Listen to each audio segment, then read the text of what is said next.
why is Europe going crazy, the West going crazy to a certain extent? Why is all this, huge drama about him just apprehending 2 more people? Well, it's the manner in which it was done. Just the optics, think about it, of a MiG fighter being sent up to escort down a plane that's apparently had a bomb threat that happens to have 2 political dissidents on board when they're not even flying between those 2 countries.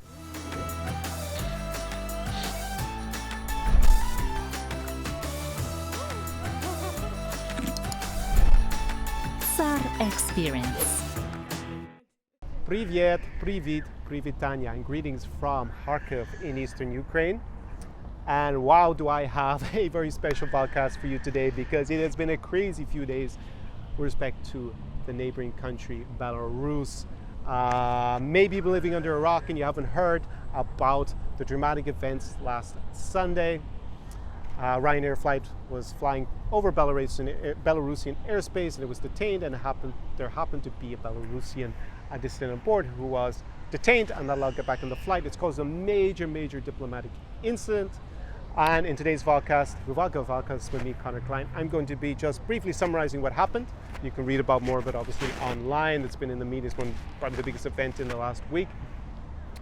What the travel implications are for you if you want to go to Belarus or other places in the region this summer, and also a little bit about what might happen next. Now, I'm going to try and keep this podcast short, because really I could ramble on about this stuff for hours and hours. I actually already have this week, because my high-level consultation group for guys who are aiming to spend 3 to 12 months per year in Belarus, and I had a live stream on Wednesday. We discussed this obviously in great detail since it's such a big event, and also on consulting calls I've been discussing it. So if you do want to listen to me rant and rave for a lot longer period, or ask me specific questions, then you can either join the program, even though a bit belatedly now. It's going to be down below a link to the program for Belarus, or you can invest in a consulting call with me and we can go into it in more detail. So that said, let me set the background a little bit to what happened. So Lukashenko has been the president of Belarus for over 25 years. He's only ever had one election, which was internationally recognized as being free and fair, so quite contentious over the last quarter of a century. That was actually the first one that he was elected, and regularly he's had elections, and the opposition has periodically either been imprisoned or has fled the country. Now, I remember going to Belarus back in 2010, and it was a little bit dreary and drab there, especially economically.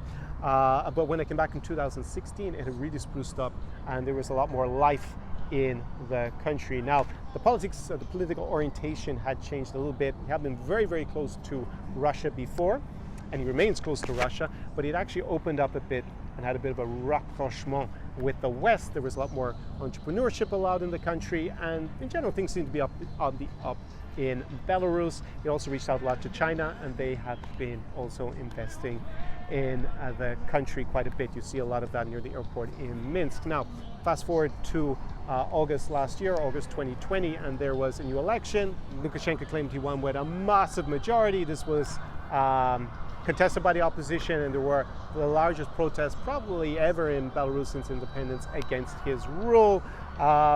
As a result of that, more people were imprisoned, more political dissidents, and or they fled the country, went into exile, including his rival candidate in the election, Svetlana Tikhanovskaya, who also fled and took political asylum abroad in the EU, in neighboring Lithuania. So that's kind of the background to what's happened recently in the last year. There aren't big street protests at the moment in Minsk or in Belarus, and things have quietened down since last August in terms of the amount of protests against Lukashenko. Now, that brings us to Sunday. There was a flight, a commercial flight, a Ryanair flight going from Athens to Vilnius, which is the capital of Lithuania, and it had to cross through Belarusian airspace in order to get there. Now, it was cleared to enter. Just afterwards, the Belarusian authorities claimed that they had received a bomb threat or security threat of some sort, and basically the plane had to land, had taken an emergency landing in Minsk. I actually read on Belarusian state media that Lukashenko, and he obviously controls that, he said that he sent up a MiG fighter in order to save Europe and help escort the plane down on the ground, on tarmac. Now, there's a lot of I mean, Minsk wasn't the nearest airport. When the plane turned around, it was actually very close to Lithuania. It was actually only about 2 minutes from leaving Belarusian airspace and getting into Lithuania. There are also other airports in Belarus that were a lot closer, so it's not really making sense why it landed. It had to land in Minsk. Anyways, when it landed in Minsk, it was kept there for a few hours, and then it left again without some of its passengers, and 2 of those passengers were detained by the Belarusian authorities. One happens to be Roman Protasevich, who is a political dissident, who's also claimed asylum abroad, and his girlfriend, who's a Russian citizen. And some other people also got off the plane apparently and didn't go on to Vilnius. This caused an absolute international outrage. Well, maybe not everywhere, but definitely in the West and in other parts of the world, that a civilian aircraft was persuaded to land in a country that it was not either the departure location or the destination, and that 2 political dissidents that country were detained, or the government there detained 2 political dissidents. Called absolute outrage, uproar, and the event has been described as a state-sponsored hijacking by the CEO of Ryanair. It's also been described as piracy, unprecedented, so I'll go a little bit into that. I'll try and keep it brief in a few seconds, but first let me talk about who they detained. Now, Roman Protasevich had been a political activist in Belarus. He had also actually come here during the Euromaidan revolution back in late 2013, early 2014. He was also in Ukraine at the time, also been to Donbass, and he publishes on his social media where he was and whatnot. It's not really like it's incognito or something, but he says he went there as a journalist to Donbass. There's obviously the conflict in Donbass since 2014 between what are allegedly Russian-backed separatists and Ukrainian military. And what he was doing there, he said he was there as a journalist, and some other people say he was there actually fighting. None of that is particularly relevant actually to why he was apprehended, because he'd actually gone back to Belarus and was living there until 2019, and then he left, went abroad, claimed political asylum, and he was very important in August 2020 because he was the co-founder and an editor for Nyekta, which is I guess it's on a lot of different social media platforms, but what it used primarily was Telegram, the messaging app or social media platform, in order to share information. And they had a channel there that became very, very relevant to the Belarusian presidential elections, the disputed elections last year in 2020, because anyways, first maybe to explain what happened in the elections very briefly. So Lukashenko claimed that he won the election with 80% of the vote, or that's what the official result was. That was disputed by the opposition. Now, the run-up to election, most of the opposition candidates who were kind of considered serious, whether they were pro-Russian or pro-Europe, EU will say, they ended up basically been detained. The wife of one of them did eventually manage to run, and she thought she was going to run very successfully. She didn't get a high enough score in the elections to obviously win. That was given to Lukashenko. Svetlana Tikhanovskaya then basically left the country and claimed political asylum abroad, where she has been. Now, once that happened, and I remember this very vividly because I was here in Ukraine and one of my former clients is actually in Belarus. Belarus cut off the internet, basically, amongst other things. And there were large-scale demonstrations against the election results and Lukashenko claiming victory. And one of the ways that the opposition was able to get out to the world what was going on, or information about what was going on, was by using Nyekta on Telegram, because it's pretty hard to censor Telegram.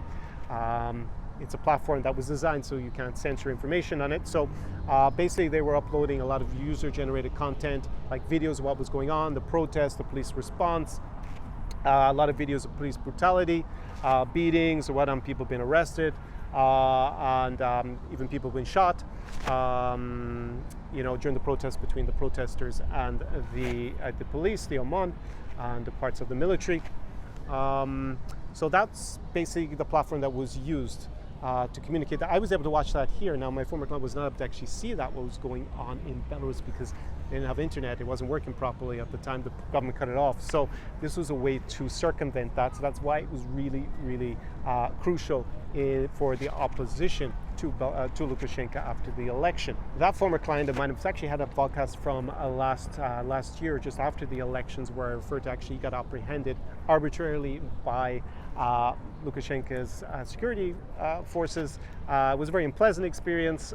He was released, and there was a huge crackdown on the opposition. More people fled the country. A lot of people ended up in prison. A lot of human rights violations. Clearly, a lot of evidence for that provided by channels like Niekta or other sources using Telegram, because it's hard to censor. Protasevich actually left Niekta, but anyways, he was, I guess, they launched an investigation into him. They charged them with, under certain parts of the Belarusian criminal code for organizing basically the protests, also for inciting, I think it was social enmity is what I read is the translation. It seems a little bit like, basically saying critical things of the government and making people upset. Sounds like something an SJW would come up with in the West. And basically they also put him apparently on a terrorist watch list, or a list of people who are supposed to be terrorists in the country. I'm not sure exactly how they came to that conclusion, or as they like to say, the old adage, one person's freedom fighter is another person's terrorist. Anyway, so that's why he was considered I guess important by the Lukashenko regime to detain, because they put him on this list. Now, he wasn't working for Niekta anymore. The street protests have actually died out since over the winter, and Lukashenko is still in power. So that probably made it even more surprising that we had these dramatic events. Since then, we've actually seen a video released by the Belarusian authorities of Protasevich and his Russian girlfriend that they've detained. Basically, how to describe it? Yeah, it looks like a video under duress, basically. I mean, you've been detained and they're pointing a camera at you. Quite unconventional, I would say, legally, to see that happen anywhere. And so basically, why is this such a big deal, right? Now, obviously, so many members of the opposition have been arrested or in prison or are in exile. Why is Europe going crazy, the West going crazy to a certain extent? Why is all this, huge drama about him just apprehending 2 more people? Well, it's the manner in which it was done. Just the optics, think about it, of a MiG fighter being sent up when to escort down a plane that's apparently had a bomb threat that happens to have 2 political dissidents on board, when they're not even flying between those 2 countries. At least that wasn't their intention. It's pretty crazy. And just think about it, like you're probably like me, that you would never really think about where you fly over when you take a flight. Say I take a flight from here to, I take a flight to maybe Madrid, and then Madrid on to Brazil, for example. I don't think about the fact I fly over Poland, and maybe the Poles don't like me very much, or something I've said about Poland on the channel. We don't think about that. It's not like if we take a train or we drive and we go through the borders, we show our passports, and we're very cognizant of the fact that we're in that country. When we fly over, we're not. So definitely, I mean, it's been described by the CEO of Ryanair as state-sponsored terrorism. Belarus claims that they had the right to, and that they were actually saving the plane from being blown up. But it's definitely an unprecedented event in the sense that it is a civilian airliner that was traveling, not to the country in question, that was detained, where political dissidents were, first it was persuaded to land, we'll say, I'll get into that in a sec. There was a MiG fighter involved, and then there was 2 political dissidents actually arrested, apprehended, and didn't get back on the plane, are now under detention. So that is obviously, for you and me going forward, something that is very uncomfortable to think about when you start flying over, I don't know, just take a random country. See, your flight was going over North Korea. I mean, you don't want to think that maybe suddenly North Koreans are interested in someone happens to be on board and the plane is going from, I don't know, Japan to Russia. It brings into a lot of questions about our personal safety, obviously, going forward, if governments, no matter what government it is, can just suddenly pull out plane out of the air, and you weren't obviously planning to go there at all, and suddenly they're pulling that plane out of the ground. This is basically grows the why it's such a dramatic event. So there's going to be a big legal debate about the legality of this, probably some court cases about it. Obviously under international law, there'll be a lot of discussion of this pertinent convention called the Chicago Convention that deals with when you cross, when an airline is crossing a country's territory and whatnot, and whether this was a legal action, whether it's really unprecedented, but definitely it is a worrying trend for as an international norm. If this becomes a norm, then as I said, it's kind of obviously going to change how we consider flying by air anywhere in the world. So Belarusian government claimed they received a message apparently from Hamas. It didn't seem very credible, the whole thing. Hamas denied that they had sent it. The whole message didn't make sense.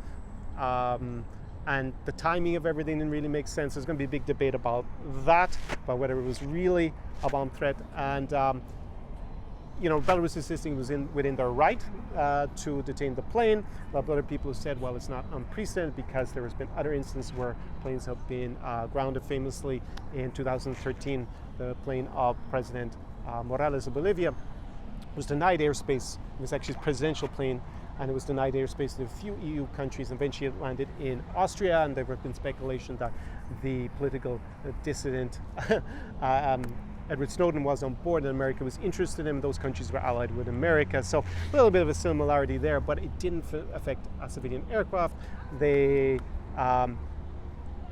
there's a different set of laws governing because it was a presidential plane, so less likely that there's any legal issue, and definitely maybe, for sure, it sounds very unethical to be trying to apprehend a political dissident or someone wanted for what essentially are political crimes, although they accuse him of treason, I know that.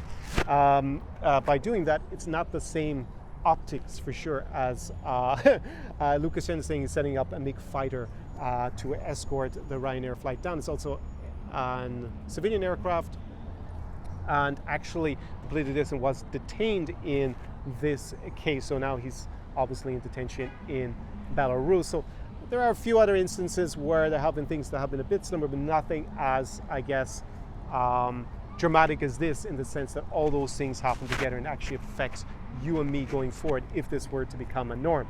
Now that I've kind of explained the kind of wider picture a little bit, let's get into what this means for you and me about going to Belarus. So you can read in greater detail about the other instances that happen with planes like this, but probably fair to say nothing's been as flagrant or as dramatic as what happened on Sunday in Belarus. The legal ramifications will be decided a little bit later on. Obviously, Roman Protasevich, governor, is still in detention. And what does this mean for you and me going forward in terms of travel to the region and to Belarus? Because the reaction from many other countries surrounding Belarus, including the EU countries, so countries that border like Lithuania, Poland, I was going to say Lithuania, Poland, I'm just thinking Estonia has already blocked, but everyone's going to basically deny their planes over flying Belarus, and the state airline Belavia from having flights to Europe. So basically it will be not possible to fly directly to Belarus. Also, this country, Ukraine, has followed suit.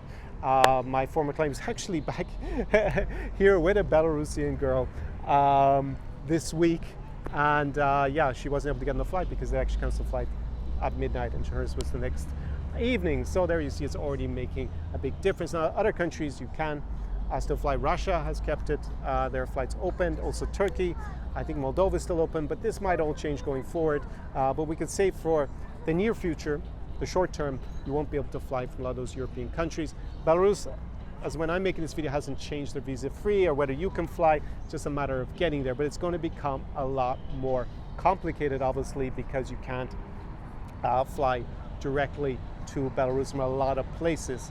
So that's going to make it harder. Now, as I said, it's still open. You still can fly in and get your 30 days. You need to obviously self-isolate in theory for 10 days, although the Belarusians hadn't been really insisting that, it appeared, from what I heard. You need your negative PCR test. So maybe, for example, you're able to go to another country, like in the Caucasus, some of the countries are still open. So maybe from Yerevan in Armenia, you fly from the US there, and then take a flight all the way back kind of to Minsk, and it goes to Russia. Then you're still going to be able to land, you're still going to have your 30 days visa-free. Just remember that the Belarusian visa-free of 30 days that applies to most most foreigners who go there, and definitely those from the West, it's not valid on a flight that goes via Russia. So if you see a cheap flight to Moscow from the US, for example, and then it's to go to Minsk, you need a Russian and a Belarusian visa, an actual visa to go. So the visa free won't work. Obviously, if you have a Belarusian visa, then you can still go. Entry may be a bit complicated also at the moment, from what I've been hearing. When my former client's girlfriend actually did get across, she had to go basically by bus. It was the only way from Kiev. She said that a lot of people were refused entry to Belarus.